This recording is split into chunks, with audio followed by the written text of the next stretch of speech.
हमारी संस्कृति, हमारे संस्कार सदा रहे हमारे साथ। भारत की पुरातन गाथाएं और महान संतों की वाणी। सब्सक्राइब करें तिलक कथाएं। राम राम राम। गुरुदेव, ये मकान कैसा है? मैं शिरडी में मकान में रहने के लिए नहीं आया हूँ द्वारकानाथ जी। मैं शिरडी आया हूँ लोगों को ज्ञान देने। अगर हो सके तो उनका इंतजाम कीजिए। साईं बाबा ने तो पहले से ही शिरडी के लोगों को ज्ञानी बना दिया है गुरुदेव। नालायक, अपने ज्ञान का प्रदर्शन मत कर, चुप रह। मैं शिरडी के लोगों को ये बताने आया हूँ कि प्रेम करना है तो मालिक से करो। सुनो सुनो सुनो, गांव वालों सुनो।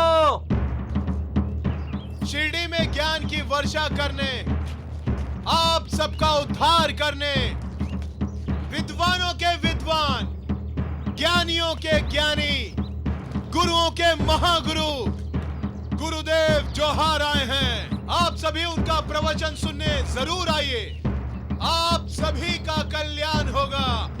सुनो सुनो सुनो। शिरडी में कोई प्रवचन देने आया है?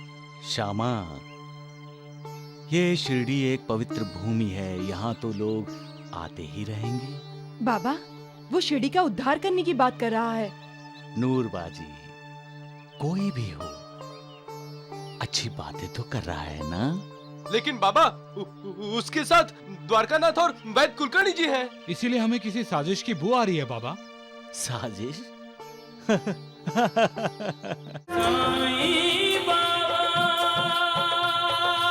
अरे ये टांगी में कौन आया? हाँ, कौन है?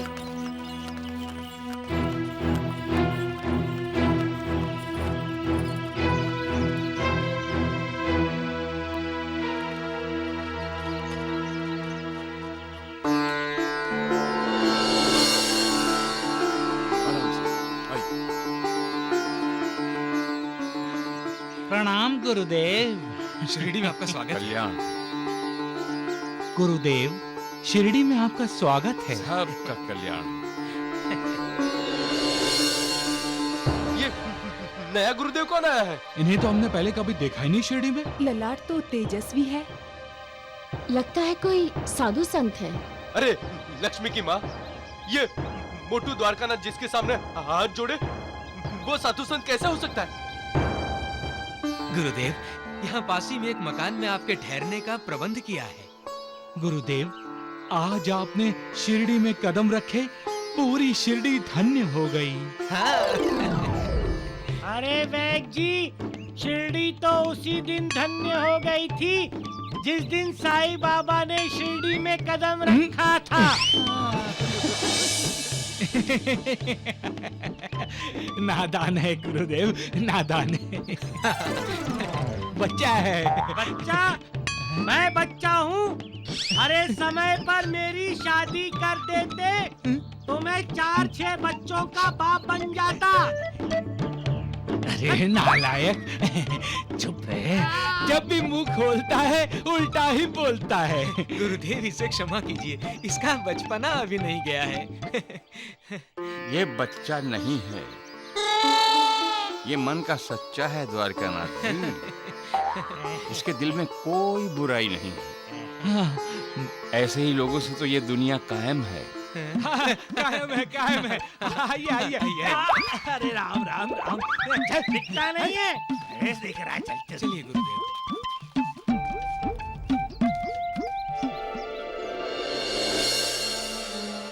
राम राम राम। गुरुदेव, ये मकान कैसा है? मैं शिरडी में मकान में रहने के लिए नहीं आया हूँ द्वारकानाथ जी। मैं शिरडी आया हूँ लोगों को ज्ञान देने। अगर हो सके तो उनका इंतजाम कीजिए। साईं बाबा ने तो पहले से ही शिरडी के लोगों को ज्ञानी बना दिया है गुरुदेव। नालायक, अपने ज्ञान का प्रदर्शन मत कर, चुप रह। मैं शिरडी के लोगों को ये बताने आया हूँ ये प्रेम करना है तो मालिक से करो। सुनो सुनो सुनो, गांव वालों सुनो। शिरडी में ज्ञान की वर्षा करने, आप सबका उद्धार करने, विद्वानों के विद्वान, ज्ञानियों के ज्ञानी, गुरुओं के महागुरु गुरुदेव जौहर आए हैं। आप सभी उनका प्रवचन सुनने जरूर आइए। आप सभी का कल्याण होगा। सुनो सुनो सुनो, आज गांव में जौहर बाबा आए हैं जिनका प्रवचन रखा गया है। अरे श्यामा, सगुण, नानावली, अरे वाह, नूरबाजी, लक्ष्मी की माँ। अरे देवा, शिरडी में कोई प्रवचन देने आया है। श्यामा, ये शिरडी एक पवित्र भूमि है, यहाँ तो लोग आते ही रहेंगे। बाबा, वो शिरडी का उद्धार करने की बात कर रहा है। नूरबाजी, कोई भी हो, अच्छी बातें तो कर रहा है ना? लेकिन बाबा, उसके साथ द्वारकानाथ और वैद्य कुलकर्णी जी हैं। इसीलिए हमें किसी साजिश की बू आ रही है बाबा। साजिश? साईं बाबा, अपने आप को ज्ञानी और विद्वान कहलाने वाला ये प्रवचनकारी अगर आपके खिलाफ बातें करेगा तो हम सब बर्दाश्त नहीं करेंगे। सक्कू भाई, किसी के लिए पहले से ही मन बना लेना अच्छी बात नहीं है। लेकिन बाबा, जो अपने आप को ज्ञानी और विद्वान कहलवाता है वो तो अहंकारी होता ही है ना? लक्ष्मी की माँ, उसका प्रवचन सुनने के बाद ही किसी नतीजे पर पहुंचो। अहंकारी होगा तो अहंकार उसका सामने आ ही जाएगा। अरे वाह देवा, आप तो उसका पक्ष लेके बात कर रहे हैं। श्यामा, इंसान का व्यवहार ही उसके स्वभाव का आईना होता है। उस प्रवचनकार के वचन और स्वभाव में कोई अंतर नहीं होगा तो निश्चित ही वो एक महान संत है। इसलिए श्यामा, किसी के बारे में गलत मत सोचो, गलत मत समझो और गलत कदम मत उठाओ। सबका मालिक एक।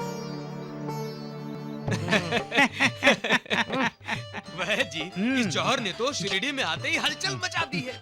जहाँ भी देखिए बस इसी के चर्चे हैं। सत्य वचन द्वारकानाथ जी, सत्य वचन। भगवान, आजकल तो शिरडी में हर कोई यही पूछते घूम रहा है कि वो जौहर बाबा है कौन? अरे कभी तो सच बोला कर। कोई नहीं पूछता कि वो जौहर कौन है। अरे सब जानते हैं, द्वारिकानाथ ढोंगी पाखंडी चालबाज है। इन्हीं का तो प्रतिबिंब है वो जौहर बाबा। चुप चुप रह नालायक। जब भी बातें करता है तो टेढ़ी क्यों करता है, हैं? लगता है अब मुझे तुम्हारी जुबान सीधी करनी पड़ेगी, हैं? अरे इसकी कोई जरूरत नहीं पड़ेगी वैद्य जी, क्योंकि इस समय ये नहीं बोल रहा है, इस पर सवार साईं बाबा का प्रेम बोल रहा है। एक बार इस जौहर को साईं बाबा को लंबा कर लेने दीजिए, फिर देखिएगा शिरडी का हर टेढ़ा इंसान सीधा हो जाएगा। राम राम राम, सत्य वचन द्वारिकानाथ जी, सत्य वचन। सारे टेढ़े सीधे हो जाएंगे। अरे हाँ, सबका मालिक एक। जी प्रणाम कीजिए साईं बाबा। अरे नालायक गधे, तुम तो प्रणाम करते ही हो, मुझसे भी करवाना चाहते हो। फिर से कहा तो हाथ तोड़ दूंगा, समझे? वैद्य जी, ढोंडू के रूप में आपने घर का भेद ही पाला है। पोसा भी है।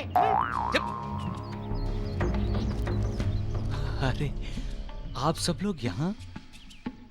द्वारिकानाथ जी, कैसे हैं आप? क्यों खामखा मेरे गले पड़ रहे हो? मैं कैसा हूँ कैसा नहीं हूँ इससे तुम्हें क्या मतलब? अपने काम से काम रखो साईं। हाँ। अरे हाँ, मैं तो भूल ही गया था द्वारिकानाथ जी, आप तो वैद्य जी के साथ ही होते हैं। आप तंदुरुस्त कैसे नहीं रहेंगे?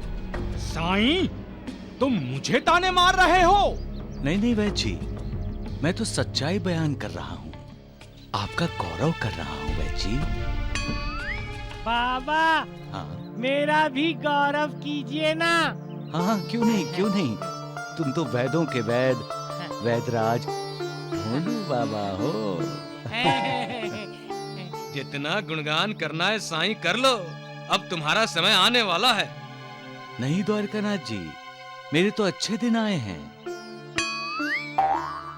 क्योंकि आप ही की वजह से शिरडी के लोगों को जानकारी होगी कि सच क्या है और झूठ क्या। क्या बकवास कर रहे हो तुम?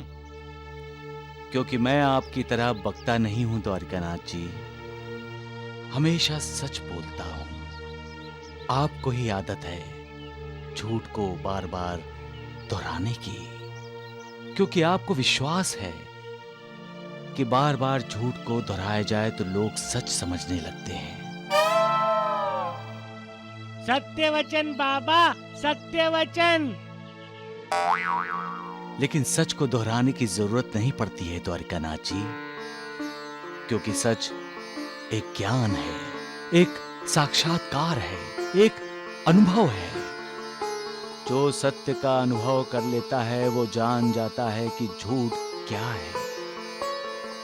द्वारकानाथ जी, आईने के सामने जब हम खड़े होते हैं और जो अक्स दिखाई देता है, छवि दिखाई देती है, वो झूठी होती है, और जब आईने के सामने से हट जाते हैं तो झूठी छवि गायब हो जाती है। तो ये सब तुम मुझे क्यों बता रहे हो साईं?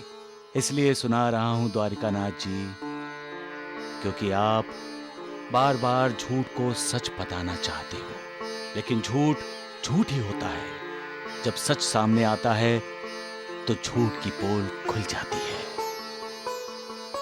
पीतल पर सोने का पानी चढ़ा देने से पीतल सोना नहीं हो जाता, पीतल पीतल ही रहता है। सबका मालिक एक।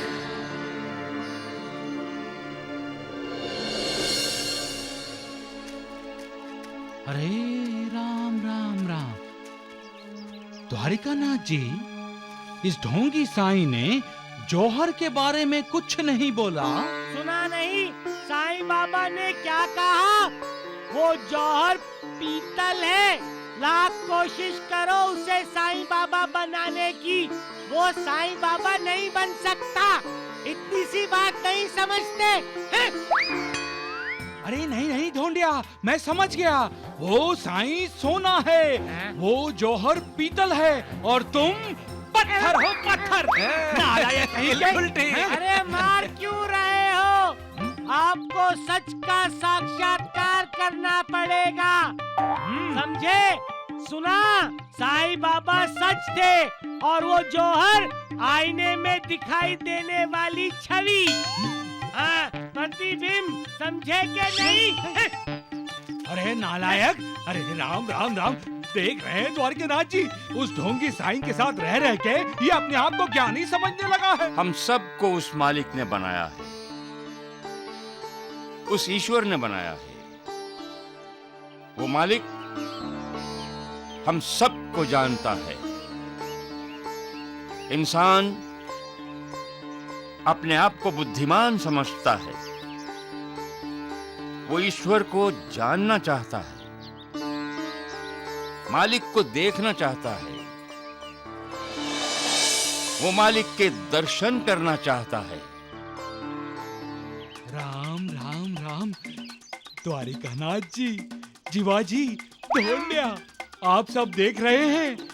ऐसा लग रहा है कि सारी शिरडी यहीं आकर इकट्ठी हो गई है। देख लीजिएगा वैद जी, हाँ। इस साईं को भी जौहर की शरण में आना पड़ेगा। हाँ। लेकिन इंसान ईश्वर को, मालिक को कैसे देख सकता है? ईश्वर तो कहीं दिखाई नहीं देता और हम उसे देख नहीं सकते, लेकिन वो हमें देखता है।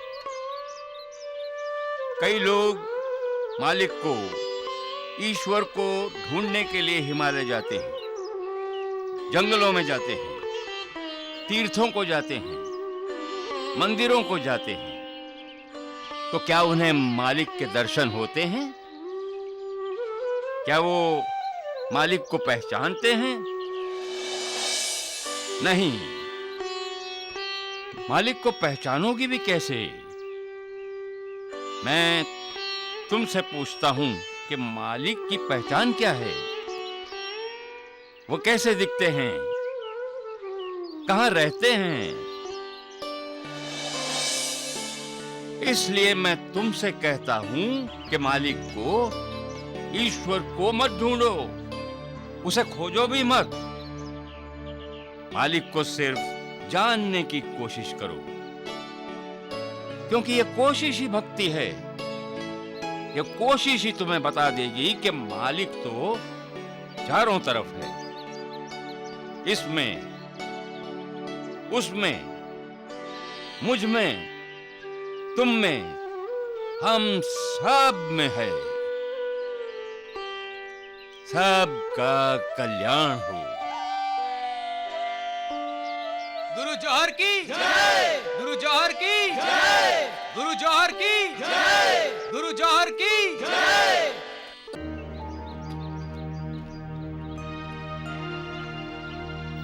गुरुजी, गुरु जौहर बिल्कुल साईनाथ की तरह प्रवचन देता है। आवाज भी अच्छी है।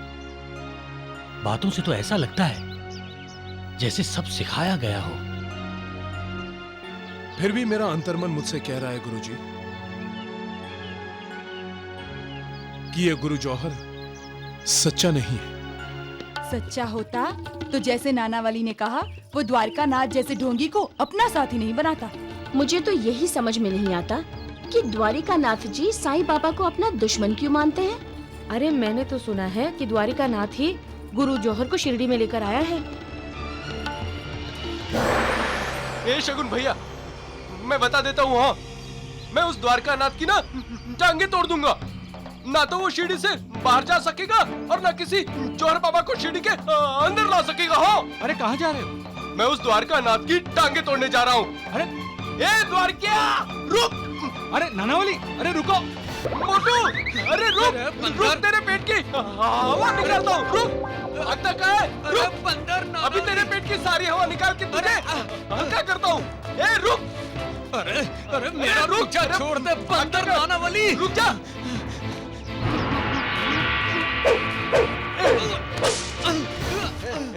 रुक! भागता कहाँ है?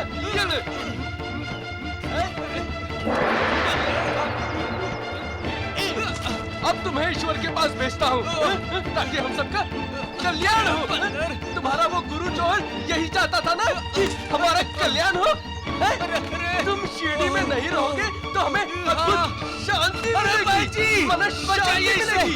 यही चाहता है ना तुम्हारा गुरु जौहर? नानावली छोड़ दो। लेकिन बाबा, मैंने कहा ना द्वारका नाथ को छोड़ दो। लो! ये कैसा पागलपन है नानावली? मैं हमेशा से कहता आया हूँ कि हर किसी से दोस्ती करो, और तुम हो कि लेकिन बाबा, ये दोस्त बनाने के लायक ही नहीं है। सुना वैद जी? चुप! बाबा, ये आपसे दुश्मनी करता है। अगर कोई हमसे दुश्मनी करता है तो क्या ये जरूरी है कि हम भी उससे दुश्मनी करें? हमें तो हर किसी से दोस्ती करनी चाहिए। अगर कोई रास्ता भटक गया है तो उसकी उंगली पकड़कर उसे सही रास्ते पर लाना जरूरी है। कभी किसी को बुरा नहीं समझना चाहिए नानावली। अगर कोई हमसे गाली गलौज करता है तो क्या ये जरूरी है कि हम भी उसके साथ गाली गलौज करें, उसके साथ मारपीट करें? हम क्यों अशांत हो नानावली? बाबा, ये द्वारिका नाथ जी ही अशांति फैलाते हैं। नूरबाजी, कुछ लोग महत्वाकांक्षी होते हैं, और जहां महत्वाकांक्षा होती है वहां शांति होती है। शांति वहां है जहां समर्पण की भावना है। तुम सभी शांति बनाए रखो। वैद जी, शांति बनाए रखने के लिए इस जाड़िए को शिरडी से बाहर भेज देना चाहिए। ज्ञानी और विद्वान कहते हैं कि मालिक पर श्रद्धा और विश्वास का होना बहुत जरूरी है।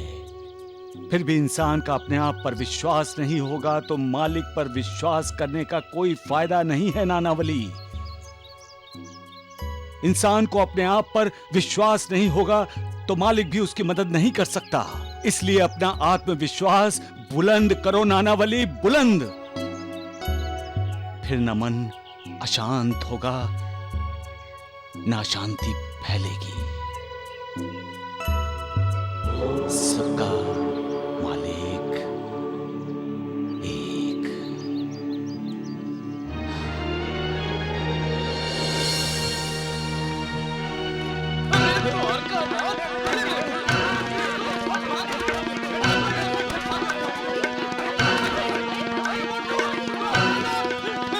अरे आज तो बाबा की वजह से बच गया, कल नहीं बचेगा। तेरे पेट की सारी हवा निकाल दूंगा। भाग गया जाड़िया।